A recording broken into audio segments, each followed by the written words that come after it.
उत्तर प्रदेश, बिहार और अब पश्चिम बंगाल।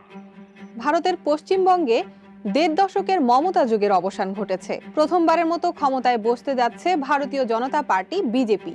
हर बंगालवासी को भरोसा देता हूं, बंगाल के बेहतर भविष्य के लिए भाजपा दिन रात एक कर देगी।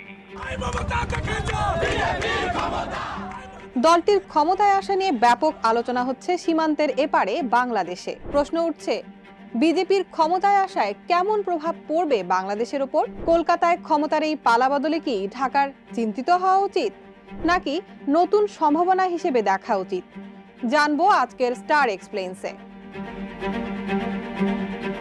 পশ্চিমবঙ্গের সঙ্গে বাংলাদেশের আন্তর্জাতিক সীমানা প্রায় ২,২১৬.৭ কিলোমিটার। ভাষা, শিল্প, সাহিত্য, ঐতিহ্যে বাংলাদেশের সঙ্গে পশ্চিমবঙ্গের মিল অনেক বেশি। তাই কলকাতা বা ঢাকার চালকের আসনে কে বা কারা আছে তা খুব ভালোভাবেই প্রভাব ফেলে দুই দেশে। রাজনৈতিক বিশ্লেষক ও গবেষক আলতাফ পারভেজ কলকাতায় বিজেপির ক্ষমতায় আসাকে বাংলাদেশের জন্য একটি বহুমাত্রিক চ্যালেঞ্জ হিসেবে দেখছেন। তার মতে, আসাম ও পশ্চিমবঙ্গে এনআরসি ও এসআইআর এর নামে প্রায় ৫০ লাখ মানুষের ভোটাধিকার কেড়ে নেয়ার যে প্রক্রিয়া চলছে তা এই দুই দেশের সীমান্ত সংকটে নতুন মাত্রা যোগ করবে। এই বিশাল জনগোষ্ঠীর বড় অংশই মুসলিম, যাদের বাংলাদেশি বা অবৈধ অনুপ্রবেশকারী হিসেবে চিহ্নিত করার রাজনৈতিক ইচ্ছা বিজেপির মধ্যে প্রবল। এখন দুই রাজ্যেই বিজেপি ক্ষমতায় থাকায় অবৈধ বাংলাদেশি ফেরত পাঠানোর নাম করে সীমান্তে পুশিনের চাপ নিশ্চিতভাবেই বাড়বে। অন্যদিকে পশ্চিমবঙ্গে ধর্মীয় মেরুকরণের কারণে সংখ্যালঘুরা কোণঠাসা হয়ে পড়লে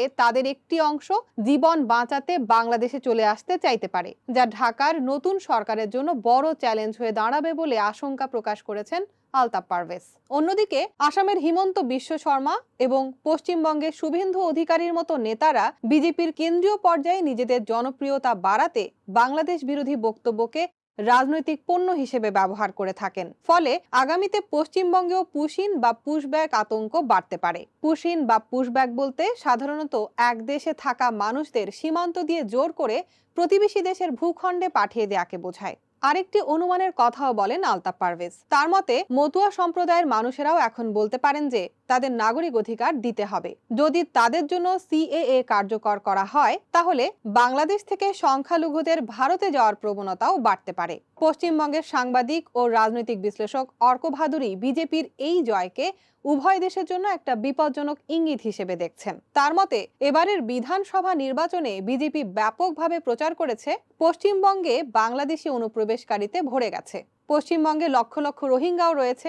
এরা সবাই বাংলাদেশ থেকে এসেছে এবং এদেরকে তাড়াতে হবে। ভারতের সংখ্যালঘু নাগরিকদেরকে বাংলাদেশি অনুপ্রবেশকারী বা রোহিঙ্গা তকমা দিয়ে বিজেপির নেতা শুভেন্দু অধিকারীর বিভিন্ন আক্রমণাত্মক বক্তব্য ভোটারদের একটি বড় অংশকে প্রভাবিত করেছে বলেও মনে করেন অর্ক ভাদুরী। তিনি আশঙ্কা প্রকাশ করে বলেন, বাংলাদেশের শেষ নির্বাচনের ফলাফলে জামাতি ইসলামী সীমান্তবর্তী জেলাগুলোতে ভালো ফল করেছে। ঠিক তার পাশেই বিজেপির পক্ষের বলয় তৈরি হয়েছে।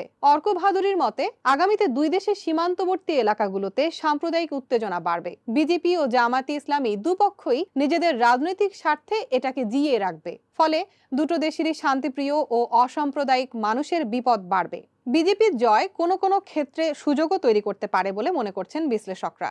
আলতাফ পারভেজ মনে করেন, এতদিন দিল্লির কেন্দ্রীয় সরকার তিস্তা পানি বন্টনের ক্ষেত্রে মমতা বন্দ্যোপাধ্যায়ের আপত্তির অজুহাত দিত। এখন কেন্দ্র ও রাজ্য উভয় জায়গায় একই দল ক্ষমতায় থাকায় বাংলাদেশ পানি বন্টনের বিষয়ে জোরালো দাবি তোলার একটা পরিষ্কার সুযোগ পাচ্ছে। পাশাপাশি গঙ্গা চুক্তির নবায়ন ও ভিসা সমস্যা সমাধানের বিষয়েও আলোচনার নতুন ক্ষেত্র তৈরি হয়েছে। বাংলাদেশের পররাষ্ট্র প্রতিমন্ত্রী শামা ওবায়েদ ইতিবাচক মনোভাব প্রকাশ করে বলেন, পশ্চিমবঙ্গের নির্বাচন ভারতের অভ্যন্তরীণ বিষয় এবং এতে বাংলাদেশের সঙ্গে দ্বিপাক্ষিক সম্পর্কে কোনো নেতিবাচক প্রভাব পড়বে না। গঙ্গা চুক্তির নবায়ন ও ভিসা সমস্যার সমাধান আলোচনার মাধ্যমেই হবে বলে তিনি আশাবাদী। তবে কলকাতার সাংবাদিক শুভজিৎ বাগচি মনে করেন, বাংলাদেশের সঙ্গে পশ্চিমবঙ্গের ২,০০০ কিলোমিটারেরও বেশি সীমান্তের ব্যবস্থাপনা এখন আলোচনার বিষয় হবে। এই নির্বাচনের ফল বাংলাদেশের সঙ্গে সম্পর্ককে কতটা প্রভাবিত করবে, এটিও একটি গুরুত্বপূর্ণ প্রশ্ন। সীমান্ত ইস্যুতে কিভাবে বিজেপি সরকার বাংলাদেশের সঙ্গে আলোচনা ও কাজ করবে, এর উপরেই ভবিষ্যৎ সম্পর্ক নির্ভর করবে। আলতাফ পারভেজ বলেন, সীমান্ত চুক্তি থাকার পরেও সীমান্তে বেসামরিক মানুষ প্রায়ই নির্যাতনের মুখোমুখি হয়। অনেকেরই পরিবার পরিজন দুই দিকেই আছে, কর্মসংস্থানও দুদিকে। তারা অনেক সময় মরিয়া হয়ে আসা যাওয়ার চেষ্টা করে। বিজেপির দিক থেকে সীমান্ত ব্যবস্থাপনা আরো কঠোর করা হলে ভোগান্তি বাড়ার আশঙ্কাও রয়েছে। বিশ্লেষকরা মনে করছেন, পশ্চিমবঙ্গে বিজেপির এই উত্থান এবং কট্টর হিন্দুত্ববাদী রাজনীতির প্রচার দুই দেশের মানুষের মধ্যে বিভাজন বাড়িয়ে দিতে পারে। যদি পশ্চিমবঙ্গের ধর্মীয় পরিচয় বা খাদ্যাভ্যাসের কারণে সংখ্যালঘুরা নতুন করে চাপের মুখে পড়ে, তবে তার প্রতিক্রিয়া বাংলাদেশের উগ্রপন্থী শক্তিগুলোকে উস্কে দেওয়ার আশঙ্কা রয়েছে। সব মিলিয়ে পশ্চিমবঙ্গে বিজেপির জয়ে একদিকে যেমন তিস্তার পানির ন্যায্য অধিকার আদায়ের পথ তৈরি হয়েছে, অন্যদিকে সাম্প্রদায়িক মেরুকরণ ও পুশিন আতঙ্কে সীমান্তের স্থিতিশীলতা নষ্ট হওয়ার ঝুঁকিও তৈরি হয়েছে। শেষ পর্যন্ত ঢাকা ও দিল্লির কেন্দ্রীয় সরকারের কূটনৈতিক বোঝাপড়াই নির্ধারণ করবে আগামী দিনগুলোতে এই প্রভাব কতটা গভীর হবে।